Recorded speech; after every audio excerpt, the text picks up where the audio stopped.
మన కాలేజీలో చేరిన ప్రతి విద్యార్థికి వాడు డిగ్రీ పూర్తి అయ్యేటప్పటికి ఒక చేత్తో డిగ్రీ పట్ట, రెండో చేత్తో కనీసం 2-3 ఉద్యోగాలు పట్టుకుని బయటికి వెళ్ళాలి. దట్ ఈజ్ మై యాంబిషన్, నా కోరిక.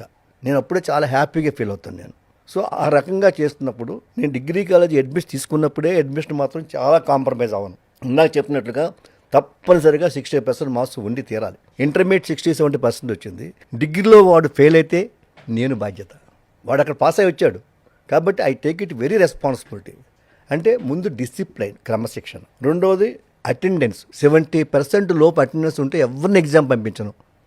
మినిస్టర్ గారు చెప్పినా పంపించను. Strict rules. 100%, 70% అటెండెన్స్ ఉండి తీరాలంతే. ఈలోగా పేరెంట్కి 3-4 సార్లు మేము లెటర్లు వేస్తాము, మనిషిని పంపిస్తాము, చెప్తాము. కాబట్టి will take each and every care. So మా దగ్గర ఫెయిల్ అయ్యాడంటే డిగ్రీ ఫస్ట్ ఇయర్లో, సెకండ్ ఇయర్ నేను ఉంచను అక్కడ. నిర్మోహమాటంగా టీసీ పంపించేస్తాను. సో అంత లైబుల్గా ఉంటారు పేరెంట్స్. అంతే. ఏం చేయడం, వాళ్ళ రక్తం అండి, వాళ్ళ చెమట అండి. వాళ్ళ రక్తాన్ని చెమటగా మార్చి వాళ్ళు మనకి ఫీజు కడుతున్నారు.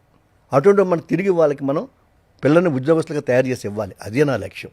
సో ఆ రకంగా ఉంది కాబట్టి ఎక్కడా కూడా కాంప్రమైజ్ కాబోను. అలాంటి నేను ఉద్యోగం ఇవ్వలేని కోర్సులు ఏమన్నా ఉంటే I'm ready to close it.